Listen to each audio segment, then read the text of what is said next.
La première chose que nous allons faire, ce sera de vérifier que les données dont nous disposons nous permettent de dimensionner une structure de chaussée souple traditionnelle effectivement.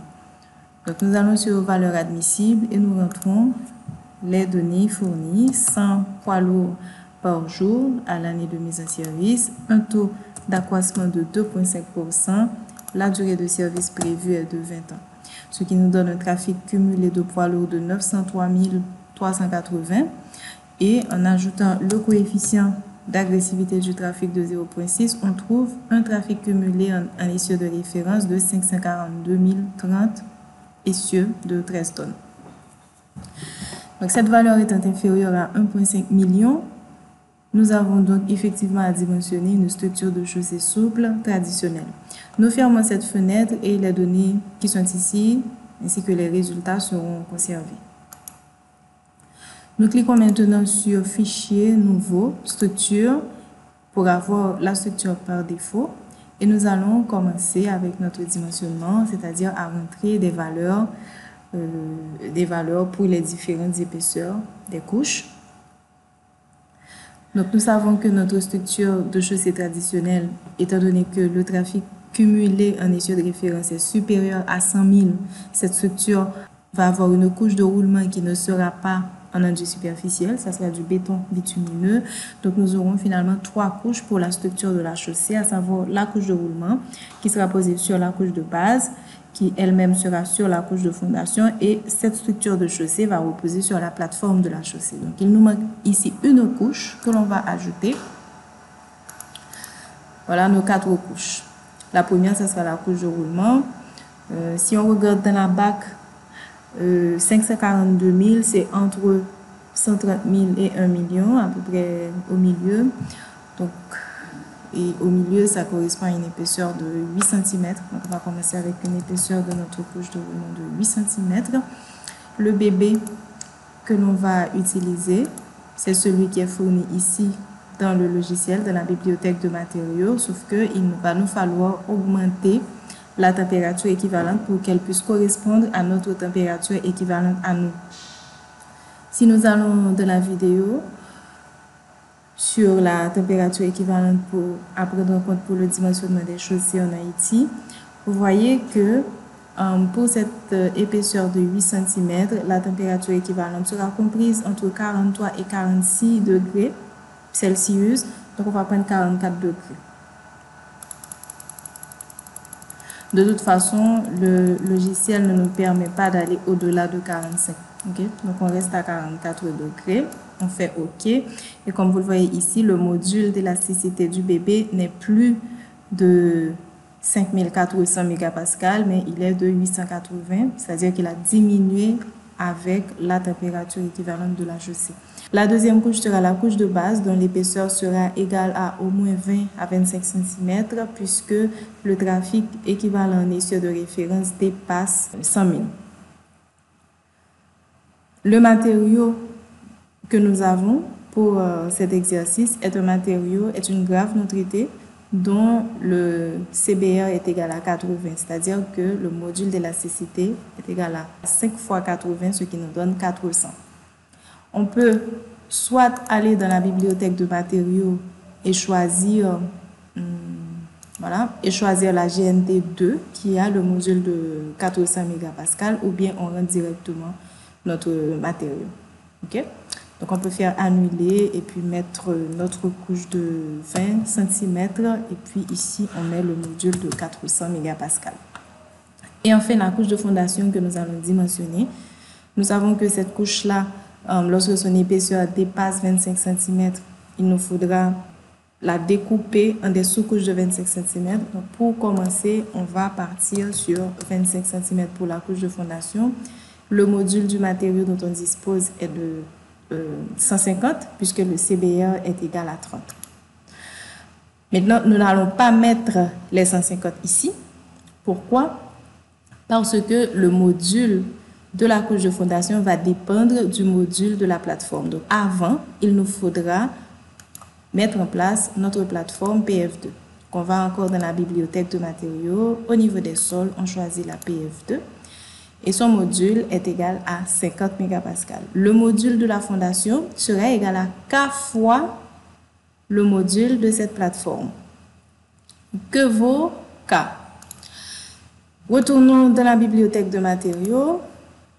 Ici, nous avons les différentes valeurs de K pour les 3 GNT qui sont disponibles dans la bibliothèque.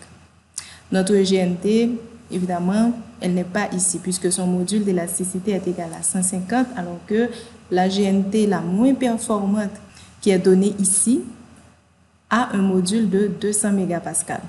Pourquoi? C'est parce qu'en France, on n'autorise pas, dans le dimensionnement des chaussées courantes, l'emploi d'une GNT ayant un module d'élasticité inférieur à 200 mégapascales.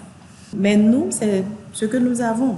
Donc, il va falloir chercher une valeur de K pour notre GNT à nous. On peut regarder la corrélation qu'il y a entre la variation du K et la variation du module de la GNT. Le K pour la GNT de 600 mégapascales est égal à 3. Et lorsqu'on diminue le module de 200, le K diminue de 0,5. Et c'est la même chose lorsqu'on passe de 400 à 200, le K passe de 2,5 à 2. C'est une diminution constante des deux côtés. Okay? À partir de cette information, on peut faire une extrapolation pour trouver la valeur de K pour notre GNT de 150 mégapascales. Si on fait une extrapolation, on va trouver un K égal à 1.875. Donc 1.875 multiplié par 50, qui est le module de la plateforme, ça nous donne 93.75 comme module de cette couche de 25 cm de fondation. 93.75 pour le module. Donc voilà les épaisseurs de départ pour notre structure. Nous passons maintenant au calcul des valeurs admissibles pour les différents matériaux constituant notre chaussée. Je rappelle que pour les chaussées souples traditionnelles, on ne fait pas de vérification pour la couche de roulement elle-même, mais on fait des vérifications de préférence pour la plateforme et les couches de matériaux non liés, à savoir la couche de base et la couche de fondation. Donc, pour calculer les déformations admissibles, nous cliquons sur Bibliothèque de matériaux et nous choisissons la PF2. La valeur admissible que nous allons calculer en termes de déformation verticale sera valable à la fois pour la PF2 et les couches d'assises de notre chaussée. On clique sur trafic fort puisque le NE que nous avions calculé est supérieur à 250 000. Et toutes les cases étant remplies, nous calculons la déformation epsilon Z admissible. On dit OK pour confirmer que nous retenons cette valeur du coefficient d'agressivité du trafic. Et voilà, la déformation verticale admissible sur la plateforme et les deux couches d'assises est de 640.1. C'est indiqué ici, c'est pour les GNT et le sol. C'est exactement la même valeur. Donc nous fermons. Nous lançons maintenant le calcul directalisé. Voilà. Ce que nous allons vérifier maintenant, c'est que toutes les déformations verticales que nous trouvons ici dans cette colonne epsilon Z, il faut que toutes ces valeurs-là restent inférieures aux 640.1 microdéformations que nous avions calculées tout à l'heure comme valeur admissible. Et clairement, lorsque nous regardons ici, la déformation verticale au sommet de la plateforme est supérieure à 640.1. La déformation verticale au sommet de la couche de fondation est également supérieure à 640.1. La déformation verticale au sommet de la couche de base est aussi supérieure à 640.1.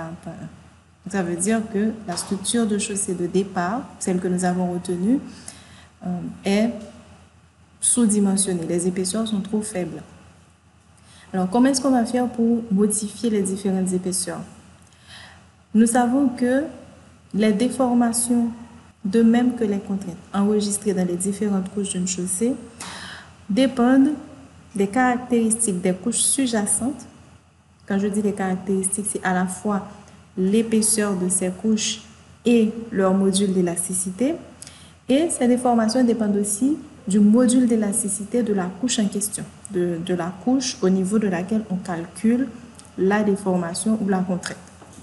Étant donné que la déformation au sommet de la couche de base est supérieure à la valeur admissible, ce qu'il nous faut modifier, ça sera les caractéristiques de la couche sous-jacente, c'est-à-dire la couche d'enrobé. C'est ce qui va nous permettre de réduire la valeur de la déformation verticale enregistrée au sommet de la couche de base. Et si cela ne passe pas, on va aussi modifier les caractéristiques de la couche de base elle-même. Pour la couche de roulement, d'après la BAC, nous savons que l'épaisseur de cette couche ne va pas dépasser 12 cm. D'accord? Donc, on va voir si jusqu'à 12 cm, on peut arriver à faire baisser la déformation verticale au sommet de la couche de base de façon à ce qu'elle soit inférieure ou égale à 640.1. Nous fermons ici et maintenant allons au niveau des variantes. Voir gérer les variantes. Nous allons mettre 4 variantes, okay, puisque l'épaisseur est de 8 cm et on sait déjà qu'on ne peut pas aller au-delà de 12 cm. Donc, on va faire 4 variantes. Okay. Au niveau de la ligne correspondant à la couche de roulement, nous cliquons et nous choisissons de faire une progression arithmétique avec un incrément de 1 cm. Ça veut dire qu'on va analyser nos variantes pour des épaisseurs qui vont varier de 1 cm. On aura 8 cm, 9 cm, 10, 11 et 12. Voilà, on fait OK et puis on lance le calcul. Pour l'épaisseur de la couche de roulement de 8 cm, on obtient cette déformation verticale au sommet de la couche de base de 993.9. D'accord? On augmente. La déformation verticale est de 953.7 quand on augmente à 9 cm. Si on fait passer à 10 cm, la déformation passe à 908. Si on fait passer à 11 cm, elle est de 961. Et si on fait passer jusqu'à 12 cm, elle est de 813. Ça veut dire quoi? Ça veut dire que même lorsqu'on atteint l'épaisseur maximale de la couche de roulement, on n'arrive toujours pas à avoir une déformation au sommet de la couche de base qui soit inférieure à la déformation verticale admissible. Okay? Maintenant, puisqu'on a épuisé nos options au niveau de la couche sous-jacente, qu'est-ce qu'on peut faire au niveau de la couche de base elle-même? Augmenter l'épaisseur de cette couche ne va pas permettre de réduire la valeur de la déformation verticale à son sommet. Okay? Puisque l'augmentation de l'épaisseur n'aura une incidence que sur ce qui se passe en dessous de la couche. La seule chose que l'on peut faire, ça sera de changer les caractéristiques mécaniques de cette couche de base. En d'autres termes, il nous faut changer de matériau, utiliser un matériau plus performant. On pourrait étudier des variantes en faisant varier le module pour voir quel devrait être le module de la couche de base qui nous permettrait d'avoir cette déformation verticale au sommet qui soit inférieure ou égale à la déformation verticale admissible. D'accord? Mais on va faire quelque chose de plus simple. On va juste aller dans la bibliothèque de matériaux et utiliser directement la GNT1 qui a un module de 600 mégapascal. OK? Donc, on choisit cette GNT1 et on supprime les variantes. Il faut toujours supprimer les variantes pour éviter d'avoir un message d'erreur qui s'affiche. On lance encore le calcul direct et l'on voit ici qu'avec les 8 cm encore de bébé, la déformation verticale au sommet de la couche de base est très proche de la valeur admissible. Elle passe de 990 et quelques à 649.4. On referme ici et on retourne sur nos variantes. On va ajouter les 4 variantes sur la couche de roulement. Et puis, on lance le calcul. Avec la première variante, avec 9 cm, on voit que la déformation verticale au sommet de la couche de base est déjà vérifié. D'accord? Donc, nous fermons ici et l'on remplace 8 cm par 9 cm et on supprime les variantes. On lance le calcul direct alisé. Maintenant, on remarque que la déformation verticale au sommet de la couche de fondation n'est toujours pas vérifiée. Or, on sait que pour faire baisser cette déformation-là, il faut soit changer de matériau, soit, ou bien les deux, hein. Il faut soit changer de matériau au niveau de la couche de fondation, ou bien augmenter l'épaisseur de la couche de base. D'accord? Ça veut dire qu'il n'y a pas forcément une seule solution lorsqu'on fait le dimensionnement. Ici, nous allons opter pour une augmentation de l'épaisseur de la couche de base. Nous fermons ici et nous allons sur les variantes. On va mettre une dizaine de variantes cette fois-ci. On supprime ce qu'on avait mis au niveau de la couche de surface. Et puis, on vient ici sur la couche de base et on fait une progression arithmétique. Et là, on fait calcul direct alisé. La première variante reste toujours à 823, c'est toujours supérieur. Deuxième, troisième. Et voilà.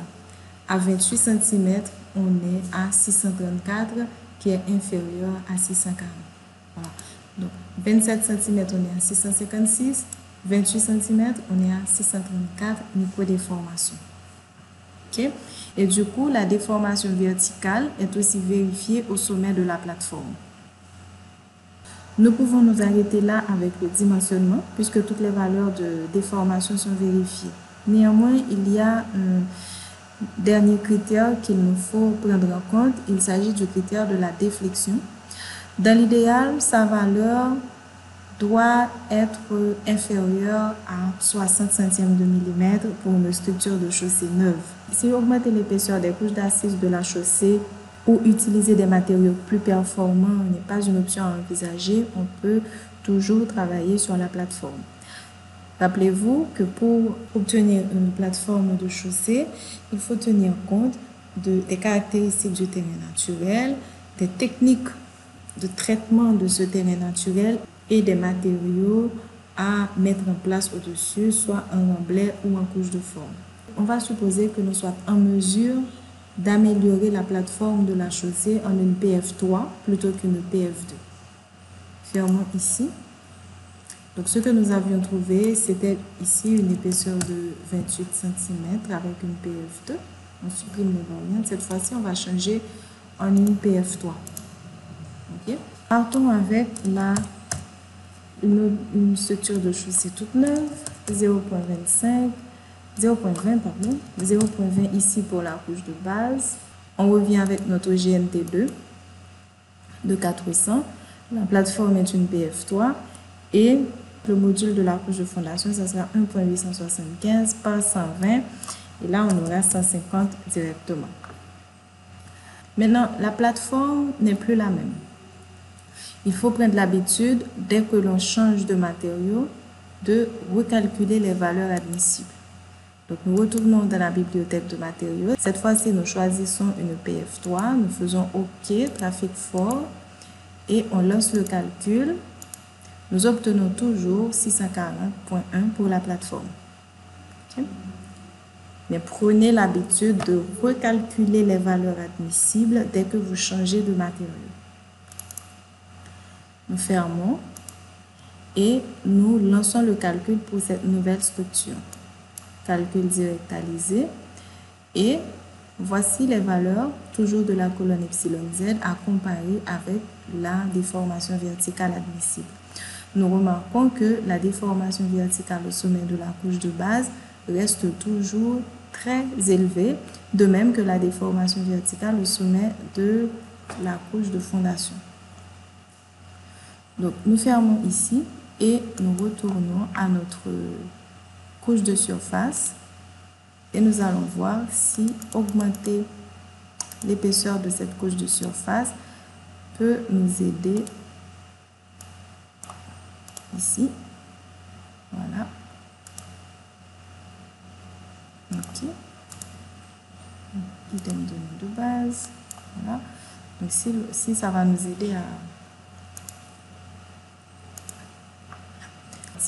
aider à faire baisser la déformation verticale au sommet de la couche de base. Voilà, 9 cm, 10 cm, 11 cm, 12 cm, cela ne passe toujours pas. Ok? Donc, on fait la même chose que tout à l'heure. On va changer le matériau de la couche de base. Nous supprimons les variantes et on change le matériau de la couche de base. On passe à une GNT 1. Et nous lançons le calcul direct. En lançant le calcul direct, nous voyons que la déformation verticale au sommet de la couche de base est à 687, qui n'est pas trop loin de 640. Donc, nous allons encore une fois créer des variantes sur la couche de roulement.